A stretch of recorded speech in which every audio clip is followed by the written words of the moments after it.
When a body of mass m naught is revolving around the earth with speed v naught at a height h, then what is the centripetal force acting on it? Question है कि एक body है m note मास की, वो अर्थ के चारों तरफ घूम रही है v नोट की स्पीड से h की हाइट पर, अर्थ के सरफेस से h की हाइट पर। तो आपको यह बताना है कि उस बॉडी पर कितना सेंट्रीपिटल फोर्स लगेगा। तो इसका आंसर है m note v note square divided by r e plus h। What is orbital velocity? What is its value in case of Earth? इसका आंसर है एक सैटेलाइट को किसी प्लेनेट के चारों तरफ सर्कुलर पाथ पे घुमाने के लिए जो कम से कम वेलोसिटी देनी पड़ेगी, उस कम से कम वेलोसिटी को ही कहेंगे ऑर्बिटल वेलोसिटी। अर्थ के केस में ऑर्बिटल वेलोसिटी होती है कैपिटल जी की टर्म्स में होती है GME upon RE plus H पूरे का अंडर रूट। यहां पे m है मास ऑफ अर्थ, r है रेडियस ऑफ अर्थ और h है उस सैटेलाइट की अर्थ के सरफेस से जो हाइट है, और स्मॉल g की टर्म्स में होती है g into RE plus h पूरे का under root. What is the kinetic energy of a satellite of mass m naught revolving around the earth at a height h on the circular path? Question है कि एक satellite है जिसका मास है m note और वो अर्थ के चारों तरफ सर्कुलर पाथ में घूम रहा है अर्थ के सरफेस से h की हाइट पर। आपको यह बताना है कि उसकी काइनेटिक एनर्जी कितनी होगी। तो इसका आंसर है half GME m naught upon RE plus h। What is the potential energy of a satellite of mass m naught revolving around the earth at a height h on circular path? Question है कि एक satellite है जिसका मास है m note, वो अर्थ के चारों तरफ सर्कुलर पाथ में घूम रहा है और उसकी अर्थ के सरफेस से हाइट है h। आपको यह बताना है कि उसकी ग्रेविटेशनल पोटेंशियल एनर्जी क्या हो जाएगी। तो इसका आंसर है minus GME m naught upon RE plus h। What is the total energy of a satellite of mass m naught revolving around the earth at a height h on circular path? Question है कि एक satellite है जिसका मास है m note, वो अर्थ के चारों तरफ सर्कुलर पाथ में घूम रहा है अर्थ के सरफेस से h हाइट पर। आपको उसकी टोटल एनर्जी बतानी है। तो इसका आंसर है minus half GME m naught upon RE plus h। What is the relation between potential energy and kinetic energy of a satellite revolving on a circular path around a planet? Question है कि एक satellite है जो कि एक planet के चारों तरफ सर्कुलर पाथ में घूम रहा है, उसकी काइनेटिक एनर्जी और पोटेंशियल एनर्जी में रिलेशन बताओ। तो इसका आंसर है kinetic energy is equal to minus of potential energy by 2। What is the relation between potential energy and total energy of a satellite revolving on a circular path around a planet? Question है कि एक satellite है वो एक planet के चारों तरफ circular path में घूम रहा है, आपको उसकी टोटल एनर्जी और पोटेंशियल एनर्जी में रिलेशन बताना है। तो इसका आंसर होगा total energy is equal to potential energy by 2। What is escape velocity, what is its value? इसका आंसर होगा minimum velocity given to an object to remove it from Earth's gravitational field। देखिए इसका answer होगा कि एक object को अर्थ के gravitational field से बाहर करने के लिए जो कम से कम वेलोसिटी देनी पड़ेगी उसे ही एस्केप वेलोसिटी कहेंगे। एस्केप वेलोसिटी की वैल्यू अर्थ के केस में हो जाएगी कैपिटल G की टर्म्स में हो जाएगी √2 GME upon RE plus h और स्मॉल g की टर्म्स में हो जाएगी √2g RE plus h। What is the minimum velocity given to an object from the earth surface so that it never come back? एक object को अर्थ के surface से कम कितनी वेलोसिटी दें कि ये कभी वापस ना आए, यानी कि अर्थ के ग्रेविटेशनल फील्ड से बाहर चला जाए। तो इसका आंसर है 11.2 किलोमीटर पर second. What is binding energy? इसका आंसर होगा minimum energy required to remove a satellite revolving around a planet is called binding energy। इसका आंसर होगा एक सैटेलाइट है वो एक प्लेनेट के चारों तरफ घूम रहा है, उस सैटेलाइट को उस प्लेनेट के ग्रेविटेशनल फील्ड से परमानेंटली रिमूव करने के लिए जो कम से कम एनर्जी देनी पड़ेगी, उस कम से कम एनर्जी के अमाउंट को कहेंगे बाइंडिंग एनर्जी। बाइंडिंग एनर्जी की वैल्यू हमेशा ही नेगेटिव ऑफ टोटल एनर्जी के बराबर होती है। How the rate of change of gravitational field changes with the height from the Earth surface. Question है कि जैसे जैसे हम अर्थ के सरफेस से ऊपर जाते हैं तो rate of change of gravitational field किस प्रकार से चेंज होगा। तो इसका आंसर है remains constant. How the pressure below the earth surface changes with depth। Question है कि जैसे जैसे अर्थ के सरफेस से हम नीचे जाते हैं तो प्रेशर की वैल्यू किस प्रकार से चेंज होगी। तो इसका आंसर है इंक्रीजेस। क्वेश्चन है if gravitational field at height x from the earth surface and at depth x from the earth surface is same then what is the value of x। Question है कि एक position है अर्थ के surface से x height पर और एक दूसरी पोजीशन है अर्थ के सरफेस से x डेप्थ पर, दोनों जगह ग्रेविटेशनल फील्ड बराबर है। तो आपको यह बताना है कि x की वैल्यू क्या होगी। तो इसका answer √5r minus r divide by 2। यहां पर r है radius of Earth. What is mass, radius and density of अर्थ। इसका आंसर है मास ऑफ अर्थ होता है 6 × 10⁻24 kg, radius of Earth 6400 kilometre और density of Earth 5.5 × 10⁻³ kilogram per metre cube. What is mass, radius and density of moon. इसका answer है moon का mass होता है अर्थ के मास का 1/3, मून का रेडियस होता है अर्थ के रेडियस का 1/4 और मून की डेंसिटी होती है अर्थ की डेंसिटी की 2/3। If a person is able to jump from a height h on earth, then from what height he will be able to jump on moon। Question है कि अगर एक पर्सन अर्थ के ऊपर h की हाइट से जंप कर सकता है तो मून के ऊपर जाकर वो कितनी हाइट से जंप कर सकता है। तो इसका आंसर है 6h। What is the vector form of Newton's law of gravitation। इसका आंसर होगा, मान लेते हैं कि दो मासेस हैं m1 और m2 और उनके पोजीशन वेक्टर हैं r1 और r2। तो ऐसे केस में force acting on m2 bye m1 हो जाएगा -gm1m2 divided by r2 vector minus r1 vector के मोड का cube into r2 vector minus r1 vector. यहां पर माइनस साइन इस बात को रिप्रेजेंट कर रहा है कि दोनों मासेस एक दूसरे पर अट्रैक्टिव फोर्स लगा रहे हैं। What is a satellite? इसका आंसर होगा a body which is revolving continuously in an orbit around a comparatively much larger body, then that body is called satellite। अगर कोई छोटी बॉडी अपने से कई गुना बड़ी बॉडी और अपने से कई गुना भारी बॉडी के चारों तरफ किसी ऑर्बिट में लगातार घूमे तो ऐसे केस के अंदर हम उस छोटी बॉडी को उस बड़ी बॉडी का सैटेलाइट कहेंगे। जैसे कि अर्थ सन के चारों तरफ घूम रही है तो अर्थ इज सैटेलाइट ऑफ सन और मून अर्थ के चारों तरफ घूम रहा है तो moon is a satellite of Earth. What is geostationary satellite. इसका आंसर होगा a satellite which appears at rest from the Earth surface is called geostationary satellite.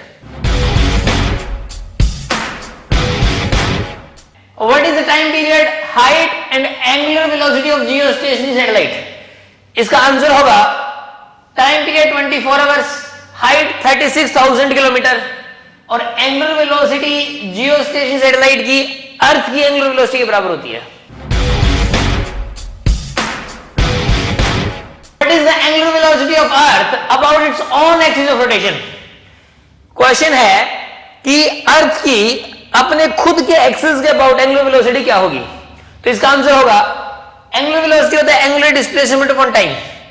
अर्थ जब अपने एक्सिस के अबाउट एक चक्कर कंप्लीट करती है तो उसकी एंगुलर डिस्प्लेसमेंट हो जाएगी 2 पाई, और वो चक्कर लगाती है 24 घंटे में। तो 2 पाई अपॉन में 24 घंटे को सेकंड्स में कन्वर्ट किया गया, तो ये 2 पाई अपॉन में 24 into 60 into 60, this is the angular velocity of Earth about its own axis. What is the angular velocity of Earth around the sun? इसका आंसर होगा, देखिए एंगुलर वेलोसिटी होती है angular displacement upon time. Earth जब sun के चारों तरफ अपना एक चक्कर कंप्लीट करती है तो एंगुलर डिस्प्लेसमेंट हो जाएगी 2 पाई, और टाइम लगता है 365.25 डेज। तो 365.25 डेज को सेकंड्स में कन्वर्ट कर दिया यहां डिनोमिनेटर में। तो इस प्रकार this is the angular velocity of Earth around the sun. What is the time period of a satellite revolving around the earth on circular path? Question है कि एक सैटेलाइट है, वो अर्थ के चारों तरफ सर्कुलर पाथ में घूम रहा है, अर्थ के सरफेस से h हाइट पर रहकर। आपको यह बताना है कि उसका टाइम पीरियड क्या होगा। तो इसका आंसर है 2 pi upon RE under root of RE plus h का क्यूब अपॉन GS। यहां पर RE है रेडियस ऑफ अर्थ, h है हाइट फ्रॉम द सरफेस, और GS यहां पर gravitational field at surface of Earth है, ना कि h हाइट पर gravitational field. This is the gravitational field at the surface of Earth. What is polar satellite? इसका answer होगा a satellite which revolve around the polar orbit of Earth, या फिर इसका answer बोला जा सकता है an orbit which is perpendicular to equatorial plane. देखिए अगर ये ब्लैक कलर की अर्थ है तो ये रेड कलर का ये पोलर ऑर्बिट होगा। इस ऑर्बिट में घूमने वाले सैटेलाइट को ही कहेंगे polar satellite. What is the height and time period of A polar satellite? इसका आंसर होगा, हाइट होती है अर्थ के सरफेस से 500 से 800 किलोमीटर, और टाइम पीरियड होता है लगभग 100 minute. What are the uses of a satellite? इसका आंसर होगा टेलीफोन, रेडियो और टीवी के थ्रू कम्युनिकेशन करने में, मौसम संबंधित जानकारी के लिए, प्लैनेट्स के एग्जैक्ट शेप और साइज क्या है ये डिटरमाइन करने के लिए, और सोलर रेडिएशन को स्टडी करने में इसका यूज होता है। What is weightlessness? इसका आंसर होगा, it is a situation in which observed weight of a body becomes zero। अगर किसी बॉडी पर लगने वाला ग्रेविटेशन फोर्स 0 है, या फिर दूसरे शब्दों में कहें कि उसका ऑब्जर्व वेट 0 है, तो उस बॉडी की सिचुएशन को कहेंगे weightlessness. What is Kepler's first law? इसका आंसर होगा, every planet revolves around the sun in an elliptical orbit and sun lies at one focus of the elliptical orbit. हर planet sun के चारों तरफ elliptical path में घूम रहे हैं, और सन उस इलिप्टिकल पाथ के फोकस के ऊपर लाई कर रहा है। What is Kepler second law? इसका आंसर होगा, the line joining a planet to the sun covers equal area in equal interval of time, that is areal velocity of a planet around the sun is constant. इसको दूसरे शब्दों में यह कहा जा सकता है कि सन और किसी भी प्लेनेट को ज्वाइन करने वाली लाइन इक्वल टाइम में इक्वल एरिया कवर करेगी।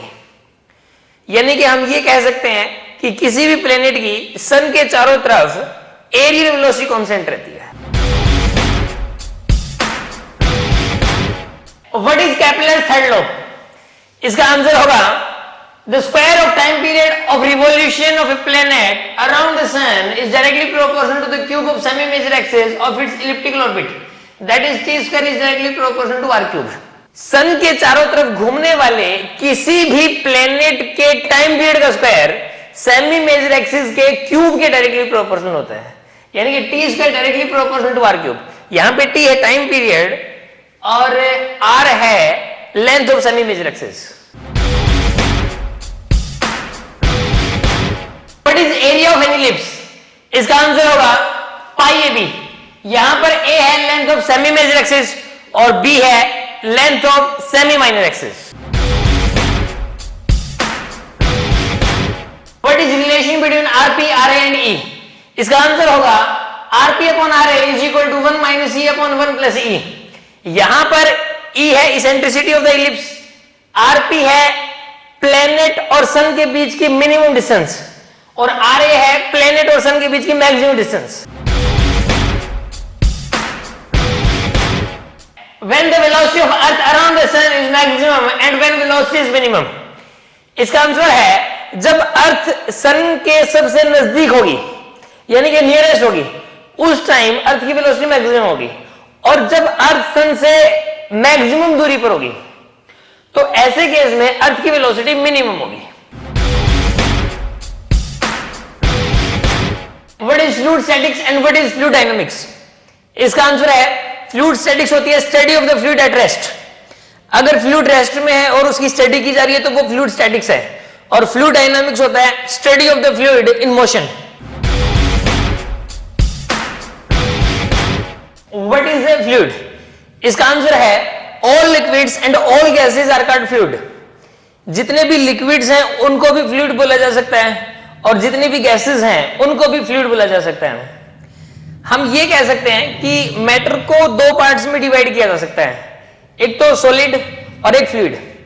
जो फ्लूइड होता है उसको फर्दर दो पार्ट्स में डिवाइड किया जा सकता है, liquid and gases. What is hydrostatics and what is hydrodynamics? इसका आंसर है हाइड्रोस्टैटिक्स का मतलब होता है कि study of water at rest, और हाइड्रोडायनामिक्स का मतलब है study of water in motion. What is density and what is its unit and dimension? इसका आंसर होगा, देखिए डेंसिटी होती है मास डिवाइड बाय वॉल्यूम, और इसकी यूनिट होती है किलोग्राम पर मीटर क्यूब, और इसकी डायमेंशन होती है ml की power -3। What is density of water, ice and mercury? इसका आंसर है मरकरी की डेंसिटी होती है 13.6 into 10 raised to 3 kilogram per metre cube, water की डेंसिटी होती है 10 raised to 3 kilogram per metre cube, और आइस की डेंसिटी होती है 0.9 into 10 raised to 3 kilogram per metre cube. What is relative density? What is its unit and dimension? इसका answer है relative density होता है density of a substance divided by density of a liquid, और इसकी कोई unit नहीं होती और कोई डायमेंशन नहीं होती। What is specific gravity? इसका आंसर है स्पेसिफिक ग्रेविटी होता है density of a substance divided by density of water at 4 degree Celsius. When a body will float, sink और remain in equilibrium in some liquid, explain on the basis of relative density. Question है कि कोई body किसी liquid के अंदर कब तो तैरेगी, कब इक्विलिब्रियम में रहेगी और कब वो डूब जाएगी, आपको रिलेटिव डेंसिटी के आधार पर एक्सप्लेन करना है। तो इसका आंसर ये है कि अगर रिलेटिव डेंसिटी ग्रेटर देन 1 है तो बॉडी डूब जाएगी ऐसे केस में, अगर रिलेटिव डेंसिटी लेस देन 1 है तो ऐसे केस में बॉडी फ्लोट करेगी, और अगर रिलेटिव डेंसिटी इक्वल टू 1 है तो बॉडी लिक्विड के अंदर इक्विलिब्रियम में रहेगी, ना तो वो ऊपर आएगी और ना ही नीचे जाएगी। What is thrust? What is its unit and dimension? इसका आंसर है, देखिए थ्रस्ट होता है scalar sum of all the normal forces acting on a body is called thrust. किसी भी बॉडी के सरफेस पर जो परपेंडिकुलर फोर्स लग रहे हैं उन सब का जो स्केलर सम है उसी को थ्रस्ट कहते हैं। थ्रस्ट एक स्केलर क्वांटिटी है, इसकी SI यूनिट होती है न्यूटन, और इसकी डायमेंशन होती है mlt-2। What is pressure? What is it's SI unit and dimension? देखिए प्रेशर होता है थ्रस्ट अपॉन एरिया। प्रेशर एक स्केलर क्वांटिटी है क्योंकि थ्रस्ट और एरिया दोनों ही स्केलर क्वांटिटी है। इसकी SI यूनिट होती है न्यूटन पर मीटर स्क्वायर, और 1 न्यूटन पर मीटर स्क्वायर को 1 पास्कल भी बोलते हैं, और इसकी डायमेंशन होती है ml-1t-2। What is the condition in which pressure at 2 points is same? Question है कि कौन सी कंडीशन में 2 पॉइंट्स के ऊपर प्रेशर सेम रहेगा। इसका आंसर यह है कि अगर 2 पॉइंट सेम हॉरिजॉन्टल लेवल पर हैं और उनके बीच का कोई भी एक ऐसा रास्ता है उनके बीच में जिस रास्ते में मीडियम होमोजीनियस है, एक ही प्रकार का मीडियम है, तो ऐसे केस में उन दोनों पॉइंटों पर प्रेशर बराबर रहेगा। जैसे कि यहां पर ये कंटेनर है, इसमें ए पॉइंट और B point same horizontal level पर हैं और इनके बीच में मीडियम एक ही प्रकार का है, एक ही जैसा है, तो इसलिए हम ये कह सकते हैं कि ए और बी पॉइंट पर प्रेशर बराबर होगा। इस यू ट्यूब के अंदर ए पॉइंट और B point same horizontal level पर हैं और इनके बीच में एक ये वाला रास्ता ऐसा है जिस रास्ते में मीडियम एक जैसा है, तो इन दोनों पॉइंटों के ऊपर प्रेशर बराबर होगा। What is the pressure at vertical depth h from the surface of a liquid? Question है कि ये कंटेनर है, वो एटमॉस्फेयर के अंदर रखा हुआ है और एटमॉस्फेरिक प्रेशर P नॉट। आपको ये बताना है कि सरफेस से h डेप्थ पर कितना प्रेशर होगा, तो इसका आंसर है P nought plus h rho G. यहां पे P nought atmospheric pressure, h vertical depth, rho है इस लिक्विड की डेंसिटी और g है acceleration due to gravity. What is Archimedes principle? इसका आंसर है when a body is immersed in liquid then it experiences a force in upward direction. This force is called upthrust or buoyant force. जब किसी body को किसी liquid के अंदर डुबो दिया जाए कंप्लीटली या फिर पार्शियली, अगर उसको डुबो दिया जाए तो ऐसे केस में इस बॉडी के ऊपर उस लिक्विड की वजह से एक फोर्स लगेगा ऊपर की तरफ, ग्रेविटी के अपोजिट में, और इस फोर्स का नाम ही है अपथ्रस्ट या फिर buoyant force। इस बात को ही आर्किमिडीज प्रिंसिपल कहते हैं। Which is the direction of buoyant force? इसका आंसर है opposite to gravity. What is the value of buoyant force? buoyant force की वैल्यू क्या होती है? इसका आंसर है buoyant force होता है रो वी जी। इसमें रो है मास डेंसिटी, लिक्विड की मास डेंसिटी जिस लिक्विड में बॉडी को डुबाया गया है। ये है वी इमर्स्ड यानी कि इमर्स्ड पार्ट का वॉल्यूम। अगर बॉडी पूरी डूबी हुई है तो पूरे का वॉल्यूम, अगर आधी डूबी हुई है तो सिर्फ उस डूबे हुआ पार्ट का volume. G acceleration due to gravity, या फिर इसका फॉर्मूला आप बोल सकते हैं M G upon R D. यहां पे एम है बॉडी का मास, आर डी है रिलेटिव डेंसिटी, यानी कि जिस बॉडी को आप डुबा रहे हो उस बॉडी की लिक्विड के रिस्पेक्ट में डेंसिटी, जिस लिक्विड में आप डुबा रहे हैं उस लिक्विड के रिस्पेक्ट में उसकी density. What is center of buoyancy? इसका आंसर होगा centre of mass of immersed part of body. इसका आंसर है कि जैसे कि ये लिक्विड है, इसके अंदर ये बॉडी डूबी हुई है, तो इसका जो डूबा हुआ पोर्शन है, इस डूबे हुए पोर्शन का जो सेंटर ऑफ मास है उसी को सेंटर ऑफ बुओयंसी कहेंगे। इस पूरी बॉडी का सेंटर ऑफ मास अलग जगह पर होगा और इस डूबे हुए पोर्शन का सेंटर ऑफ मास अलग जगह पर होगा। देखिए, अगर बॉडी पूरी डूबी हुई है कंप्लीटली, तो ऐसे केस में पूरी बॉडी का सेंटर ऑफ मास और सेंटर ऑफ बुओयंसी एक ही जगह पर होते हैं। लेकिन अगर बॉडी पार्शियली डूबी हुई है तो ऐसे केस में बॉडी का सेंटर ऑफ मास और सेंटर ऑफ बुओयंसी अलग हो जाएंगे, क्योंकि जो डूबा हुआ पोर्शन है उसके सेंटर को ही हम लोग सेंटर ऑफ बुओयंसी बोलते हैं। और जो एफएफ लगता है, जो बुओयंट फोर्स लगता है, वो हमेशा ही सेंटर ऑफ बुओयंसी पर लगता है, ना कि सेंटर ऑफ मास पर। What is the value of thrust acting on a body having cavity? Question है कि एक बॉडी है, उसके अंदर एक कैविटी है और वो बॉडी किसी लिक्विड में कंप्लीटली डूबी हुई है। आपको ये बताना है कि इसके ऊपर अपथ्रस्ट कितना लगेगा, तो इसका आंसर है M G upon R D plus rho V G. यहां पर एम है बॉडी का मास, आर डी है इस बॉडी की इस लिक्विड के रिस्पेक्ट में डेंसिटी, और यहां पर ये लिक्विड की डेंसिटी है और ये है वॉल्यूम ऑफ द कैविटी, और जी है acceleration due to gravity. What is Pascal flow? इसका आंसर है, देखिए पास्कल फ्लो हमेशा ही कन्फाइंड लिक्विड के लिए लगता है। कन्फाइंड मतलब जो चारों तरफ से बंद हो। सपोज ये लिक्विड है और यहां पर ये एक पिस्टन है जो कि मासलेस पिस्टन है। सपोज इस पिस्टन का एरिया है A और यहां का प्रेशर है P1 और यहां का प्रेशर है P2। सपोज आपने इसके ऊपर एक F का फोर्स लगा दिया, यानी कि आपने एक एक्स्ट्रा प्रेशर बढ़ा दिया F/A का। अब पास्कल ने बताया कि हर जगह का प्रेशर बराबर बराबर बढ़ेगा, यानी कि जहां का प्रेशर P1 था वहां का प्रेशर सपोज P1 डैश हो गया, तो P1 डैश की वैल्यू होगी P1 प्लस F/A, यानी कि F/A बढ़ जाएगा। और ये जो P2 जहां का प्रेशर था वहां का प्रेशर सपोज P2 डैश हो गया, तो P2 डैश की वैल्यू हो जाएगी P2 प्लस F बाई ए। कहने का मतलब यह है कि पास्कल ने बताया कि अगर हम एक्स्ट्रा प्रेशर बढ़ाते हैं तो जो बढ़ोतरी होगी वो हर जगह बराबर बराबर होगी। मैं ये नहीं कह रहा हूं कि प्रेशर हर जगह बराबर बराबर हो जाएगा, यहां पर यह कहा जा रहा है कि बढ़ोतरी बराबर बराबर होगी। यही होता है Pascal's law. What is an ideal liquid? इसका आंसर है a liquid which is incompressible and non viscous is called ideal liquid. एक ऐसा लिक्विड जो कि इनकंप्रेसिबल होता है और नॉन विस्कस होता है, उसे ही आइडियल लिक्विड कहते हैं। What is A streamline flow? इसका आंसर है it is a systematic flow. In this flow, velocity of every particle remains same at all time instants at any fixed location on the path of flow. देखिए, एक ऐसा flow जिसके अंदर किसी particular location पर हर बार particle की velocity वही रही।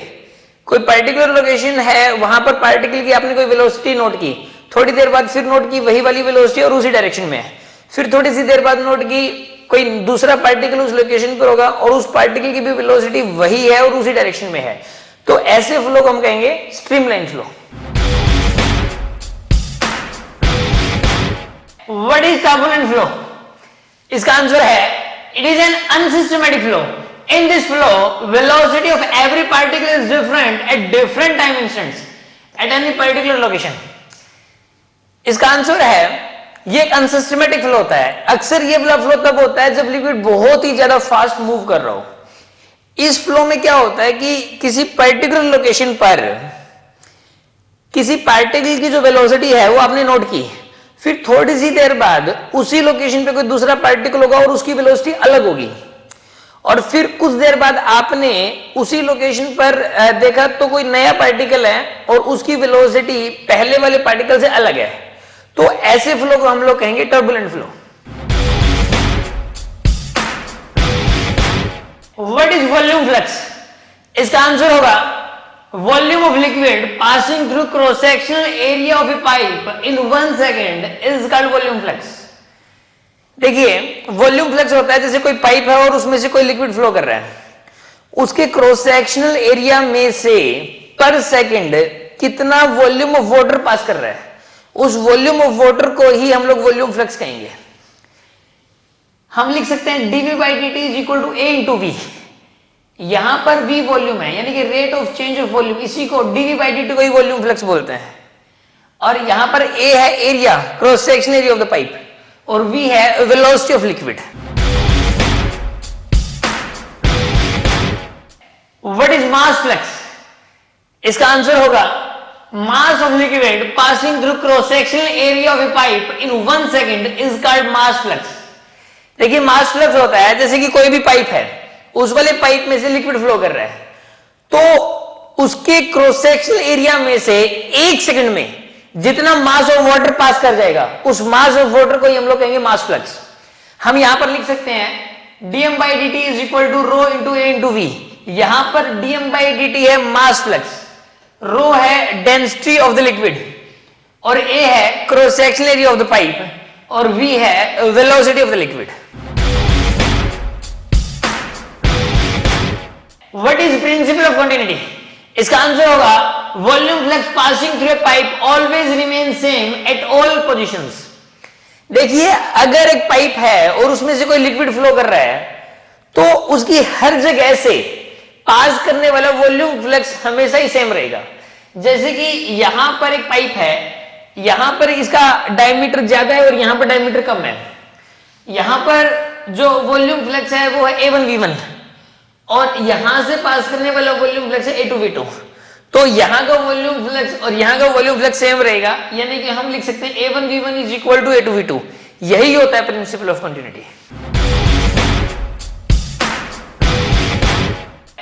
What is pressure energy per unit volume of a flowing liquid? Question है कि एक लिक्विड फ्लो कर रहा है, उसकी pressure energy per unit volume क्या होगी? तो इसका आंसर है pressure energy per unit volume pressure के बराबर ही होगी। What is kinetic energy per unit volume of a flowing liquid. Question है कि एक लिक्विड फ्लो कर रहा है, उसकी kinetic energy per unit volume क्या होगी। तो इसका आंसर है kinetic energy per unit volume होगी हाफ रो वी स्क्वायर के बराबर। यहां पर रो है डेंसिटी ऑफ लिक्विड और वी है velocity of the liquid. What is potential energy per unit volume of a flowing liquid. Question है कि एक लिक्विड फ्लो कर रहा है, आपको उसकी potential energy per unit volume बतानी है। तो इसका आंसर होगा potential energy per unit volume हो जाएगी रो जी एच के बराबर। यहां पर रो है density of the liquid, G है एक्सेलरेशन ड्यू टू ग्रेविटी और एच है height of the liquid from the reference. What is Bernoulli's principle. इसका आंसर होगा kinetic energy per unit volume, potential energy per unit volume और pressure energy per unit volume. इन तीनों का सम हमेशा ही constant रहता है। या फिर हम ये कह सकते हैं कि देखो kinetic energy per unit volume होता है half rho V square, potential energy per unit volume होता है रो जी एच और pressure energy per unit volume होता है पी के बराबर। इन तीनों का जो सम है वो हमेशा ही कांस्टेंट रहेगा। What is velocity of A flux in case of a wide vessel. Question है कि एक वेसल है, इसमें एक लिक्विड भरा हुआ है, इसके सरफेस से एच डेप्थ पर एक होल कर दिया गया। यहां पर होल का रेडियस इस वेसल के रेडियस के कंपैरेटिवली बहुत कम है, इसलिए हम इस वेसल को बोल रहे हैं वाइड वेसल। इसमें से जो लिक्विड बाहर आएगा वो जिस वेलोसिटी से बाहर आएगा उस वेलोसिटी को कहेंगे वेलोसिटी ऑफ फ्लक्स। आपको यह बताना है कि अगर एच डेप्थ पे होल कर दें तो वेलोसिटी ऑफ फ्लक्स क्या होती है। तो इसका आंसर है √2gh। यहां पर g है एक्सेलरेशन ड्यू टू ग्रेविटी और h है सरफेस से जिस डेप्थ पे आपने होल किया है। What is the velocity of a flux in case of a narrow vessel? Question है कि एक वेसल है, इसके अंदर लिक्विड भरा हुआ है, एच डेप्थ पे होल कर दिया गया। इस होल का जो रेडियस है वो इस वेसल के रेडियस के कंपेरेबल है, यानी कि उसे बहुत ज्यादा छोटा नहीं है, कंपेरेबल है, कंपेयर कर सकते हैं। तो इस केस के अंदर आपको ये बताना है कि वेलोसिटी ऑफ फ्लक्स क्या हो जाएगी। तो इसका आंसर है √2gh divided by 1 minus small a square by capital A square. यहां पर स्मॉल a है इस होल का क्रॉस सेक्शनल एरिया और कैपिटल A है इस वेसल का cross sectional area. At what depth a hole should be made in a vessel to get maximum range? Question है कि एक वेसल है, आपसे यह पूछा गया है कि इसमें सरफेस से कितनी डेप्थ पर होल करें कि रेंज मैक्सिमम हो, यहां से यहां तक की डिस्टेंस मैक्सिमम हो। तो इसका आंसर है h/2। यहां पर h है इस वेसल की total depth. When a hole is made in a vessel, then what is the reaction force exerted by flowing liquid from the hole? Question है कि एक वेसल है, अगर हम इसके अंदर होल कर दें तो इसमें से जो लिक्विड बाहर आएगा वो इस वेसल पर कितना रिएक्शन फोर्स लगाएगा। तो इसका आंसर है ρAv²। यहां पर रो है इस लिक्विड की डेंसिटी और ये जो स्मॉल a है ये इस होल का क्रॉस सेक्शनल एरिया और VE है velocity of flux. What is velocity gradient. इसका आंसर होगा जैसे कि यहां पर कोई लिक्विड है वो फ्लो कर रहा है, इसमें जो सबसे ऊपर वाली लेयर है उसकी वेलोसिटी है v1, जो सबसे नीचे वाली लेयर है उसकी वेलोसिटी है v2 और इस लिक्विड की जो हाइट है वो h है। तो ऐसे केस में वेलोसिटी ग्रेडियंट यानी कि dv/dh, वेलोसिटी ग्रेडियंट को dv/dh से रिप्रेजेंट करते हैं। इसका मतलब होता है rate of change of velocity with the height. इसकी वैल्यू हो जाएगी velocity of upper layer minus में velocity of lower layer divided by gap, यानी कि अपर लेयर की वेलोसिटी यहां पर v1 है, जो सबसे लोअर मोस्ट लेयर है, जो सबसे नीचे वाली लेयर है उसकी वेलोसिटी v2 और यहां पर जो गैप है सबसे ऊपर वाली लेयर और सबसे नीचे वाली लेयर के बीच का वो है h। तो हम लिख सकते हैं वेलोसिटी ग्रेडियंट को v1 minus v2 divided by h। What is SI unit in dimension for velocity gradient. इसका आंसर है SI यूनिट होती है सेकंड इनवर्स और डायमेंशन होती है m0 l0 t-1।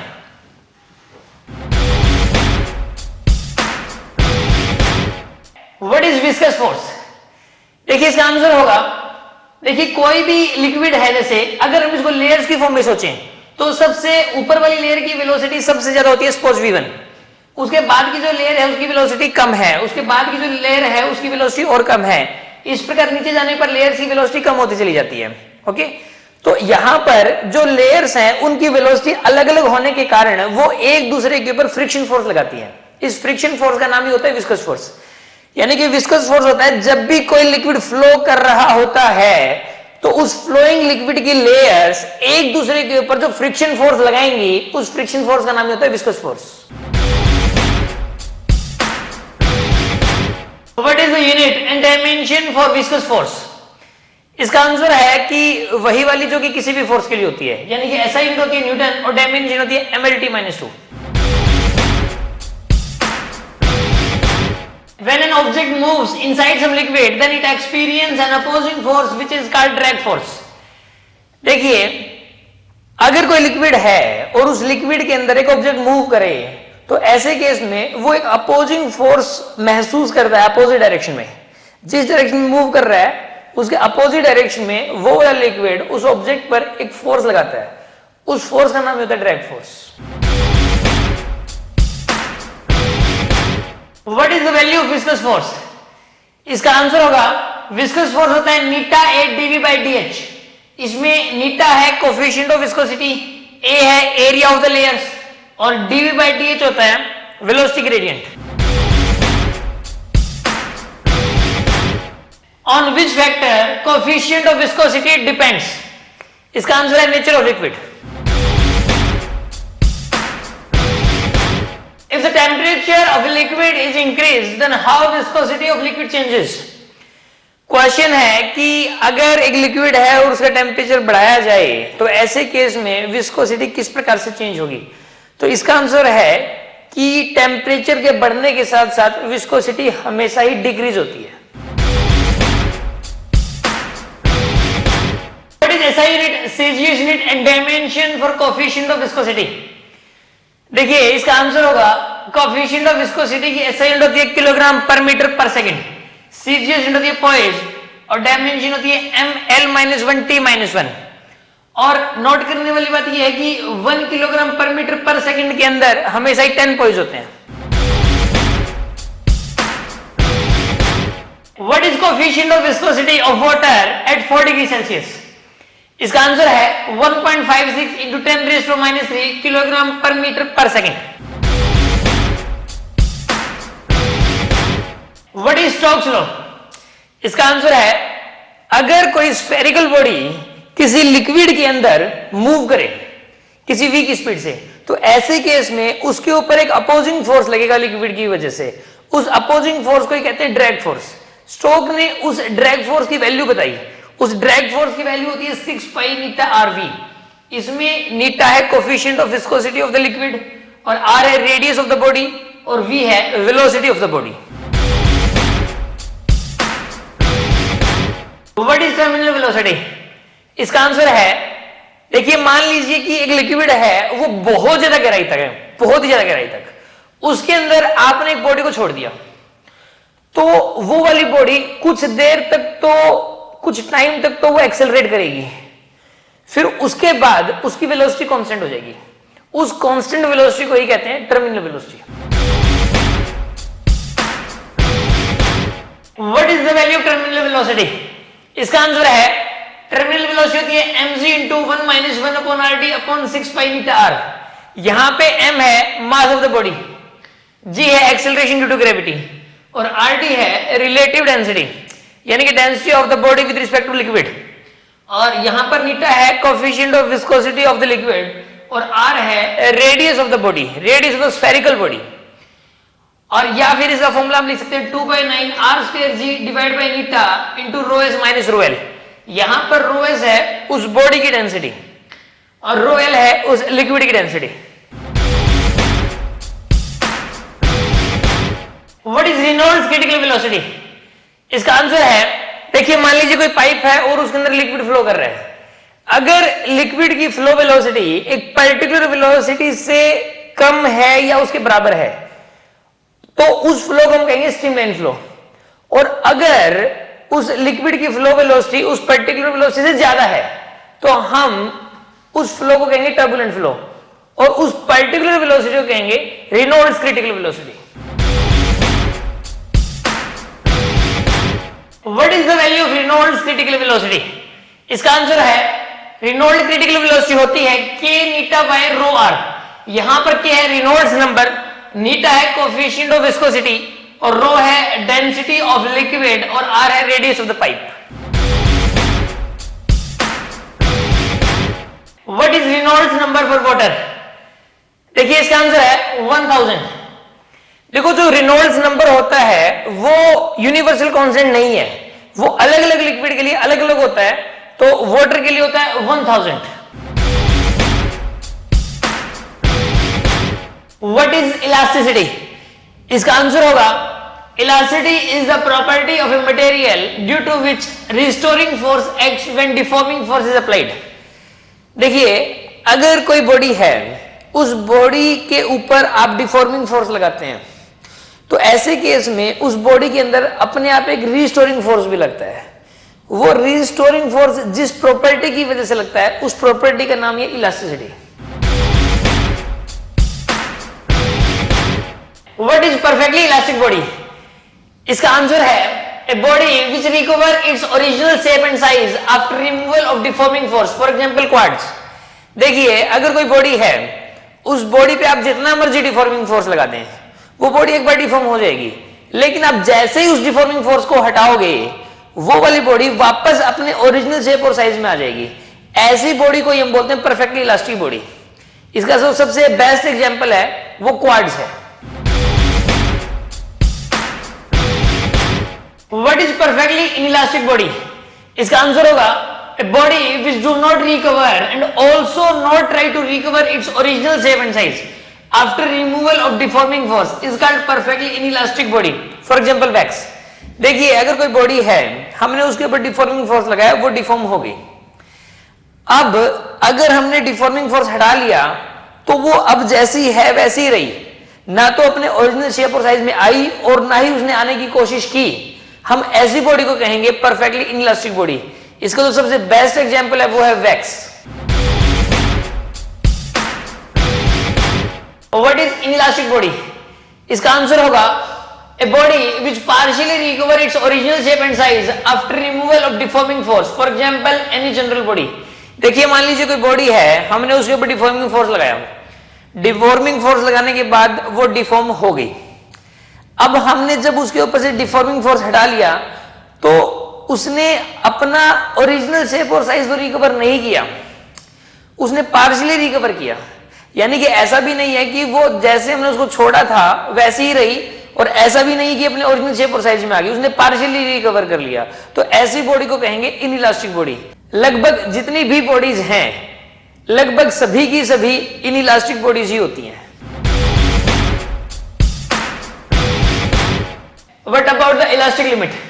इसका आंसर होगा if a body is stretched up to elastic limit then it can regain its original shape and size after removal of deforming force।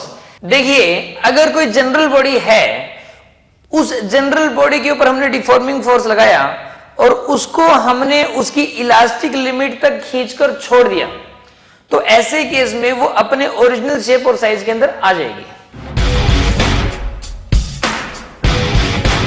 What about the yield limit? इसका answer होगा if a body is stretched between elastic limit and yield limit then it can regain its original shape and size partially। देखिए अगर कोई body है, कोई general body है, अगर हमने उसको स्ट्रेच किया इलास्टिक लिमिट और यील्ड लिमिट के बीच तक, तो वो बॉडी अपने ओरिजिनल शेप और साइज को पार्शियली रिकवर कर लेगी। What about the plastic limit? इसका आंसर होगा when a general body is stretched between yield limit and plastic limit then body do not recover and also not try to recover original shape and size after removal of deforming force। अगर कोई body है, हमने उसको yield limit और plastic limit के बीच तक stretch करके छोड़ दिया, तो ऐसे केस में वो बॉडी ना तो अपने ओरिजिनल शेप और साइज को रिकवर करेगी और ना ही करने की कोशिश करेगी। Draw intermolecular force versus molecular separation graph. तो देखिए ये वाला ग्राफ ऐसा होता है। What is stress, what is its unit and dimension? देखिए मान लीजिए कि कोई रोड है, ये सीलिंग से लटकी हुई है, इसका क्रॉस सेक्शनल एरिया ए है, इसके क्रॉस सेक्शनल एरिया पे एफ एक्सटर्नल फोर्स लगा दिया गया, एफ का एक्सटर्नल फोर्स। तो ऐसे केस में स्ट्रेस की वैल्यू हो जाएगी deforming force upon cross sectional area. यहां पर डिफॉर्मिंग फोर्स है एफ और एरिया है ए, तो एफ बाय ए होगा स्ट्रेस। इसकी एसआई यूनिट होती है न्यूटन पर मीटर स्क्वायर और डायमेंशन होती है ml - 1 t - 2। Stress is scalar और वेक्टर, इसका आंसर है scalar quantity. Which is greater, tensile stress और कंप्रेसिव स्ट्रेस? इसका आंसर है tensile stress is always greater than compressive stress. What is longitudinal strain? देखिए इसका आंसर होगा लॉन्गिट्यूडिनल स्ट्रेन होता है change in length bye original length, यानी कि delta L upon L.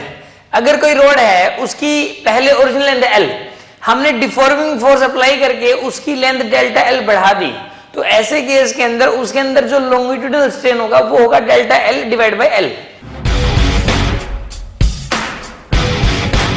What is volume strain? इसका आंसर है वॉल्यूम स्ट्रेन होता है change in volume divide by original volume, यानी कि डेल्टा वी अपॉन वी। जैसे कि मान लीजिए कि कोई ऑब्जेक्ट है, उसका ओरिजिनल वॉल्यूम वी है और हमने सपोज उसको डिफॉर्मिंग फोर्स लगा के, एक्सटर्नल फोर्स लगा के उसका वॉल्यूम डेल्टा वी चेंज कर दिया, तो ऐसे केस में उसके अंदर जो स्ट्रेन डेवलप हो जाएगा वो होगा डेल्टा वी अपॉन वी।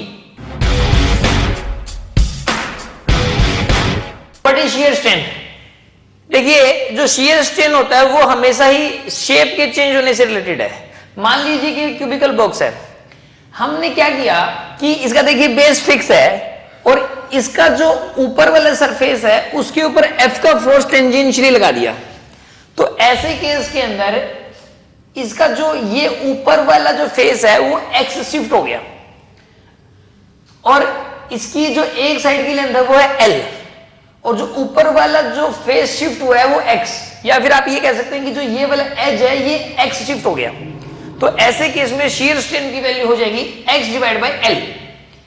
इसको tan थीटा के बराबर लिखा जा सकता है और ये थीटा बहुत छोटा है तो tan थीटा को अप्रोक्सीमेटली थीटा के बराबर भी लिखा जा सकता है। What is SI unit and dimension for strain? देखिए इसका आंसर है कि स्ट्रेन हमेशा ही यूनिटलेस और डायमेंशनलेस होता है। Length of a rod is L. Its length is increased by delta L by increasing its temperature. What is the value of strain developed inside it? Question है कि एक road है, उस road की length L और temperature बढ़ाकर, इस road का टेम्परेचर बढ़ाकर इसकी लेंथ डेल्टा L बढ़ा दी। आपको यह बताना है कि इसके अंदर स्ट्रेन कितना डेवलप होगा, तो इसका आंसर है 0। इसके अंदर कोई स्ट्रेन डेवलप नहीं होगा। देखिए अगर हम लोग डिफॉर्मिंग फोर्स को अप्लाई करके फिर लेंथ बढ़ाते हैं तो फिर स्ट्रेन डेवलप होता है। टेम्परेचर को बढ़ा के जितनी मर्जी लेंथ बढ़ा दो, कोई स्ट्रेन डेवलप नहीं होगा। What is Hooke's law? इसका आंसर है according to Hooke's law stress is directly proportional strain up to a limit called the Hooke's limit. देखिए अगर किसी भी बॉडी के ऊपर डिफॉर्मिंग फोर्स अप्लाई किया जाए तो उसके अंदर एक स्ट्रेस डेवलप हो जाएगा और स्ट्रेन भी डेवलप हो जाएगा। तो ऐसे केस में स्ट्रेस डायरेक्टली प्रोपोर्शनल स्ट्रेन होता है एक लिमिट तक, जिसे हुक्स लिमिट कहा जाता है। और ये वाली जो बात है इसी को बोलते हैं हुक्स लॉ। यहां पर जो स्ट्रेस डायरेक्टली प्रोपोर्शनल स्ट्रेन है इसमें जो प्रोपोर्शनलिटी कांस्टेंट आएगा वो आएगा कैपिटल ई, और इस कैपिटल ई को बोला जाता है modulus of elasticity. What about modulus of elasticity? What is its unit and dimension? देखिए मॉडुलस ऑफ इलास्टिसिटी होता है स्ट्रेस अपॉन स्ट्रेन। स्ट्रेस और स्ट्रेन की रेशियो को ही कैपिटल ई बोला जाता है, यानी कि मॉडुलस ऑफ इलास्टिसिटी बोला जाता है। इसकी जो यूनिट और डायमेंशन है वो स्ट्रेस की जैसी ही होती है, क्योंकि यहां पर स्ट्रेन तो यूनिटलेस और डायमेंशनलेस होता है। ये हमेशा ही पॉजिटिव होता है और ये हमेशा ही नेचर ऑफ द मटेरियल के ऊपर डिपेंड करता है। ये कभी भी शेप और साइज के ऊपर डिपेंड नहीं करता और ये हमेशा एक स्केलर क्वांटिटी होती है। इसकी यूनिट होती है न्यूटन पर मीटर स्क्वायर और इसकी डायमेंशन होती है ml - 1 t - 2। What are the types of coefficient of elasticity? देखिए जो कोफिशिएंट ऑफ इलास्टिसिटी होता है वो 3 प्रकार का होता है। ये 3 टाइप किस आधार पर है? ये डिपेंड करता है कि स्ट्रेन कौन से वाला रखा है आपने। अगर स्ट्रेन आपने लॉन्गिट्यूडिनल वाला रखा है तो ऐसे केस में जो कोफिशिएंट ऑफ इलास्टिसिटी है उसको यंग्स मॉडुलस कहेंगे। अगर आपने जो स्ट्रेन है वो वॉल्यूम स्ट्रेन रखा है तो ऐसे केस में कोफिशिएंट ऑफ इलास्टिसिटी जो है उसी को बल्क मॉडुलस कहेंगे। और अगर ये जो स्ट्रेन है आपने अगर ये शियर स्ट्रेन रखा है तो कोफिशिएंट ऑफ इलास्टिसिटी को कहेंगे शियर मॉडुलस या फिर मॉडुलस ऑफ रिजिडिटी। इसको यंग्स मॉडुलस जो होता है इसको Y से रिप्रेजेंट करते हैं, बल्क मॉडुलस को B से रिप्रेजेंट करते हैं, कैपिटल B से, और शियर मॉडुलस को रिप्रेजेंट करते हैं कैपिटल G से।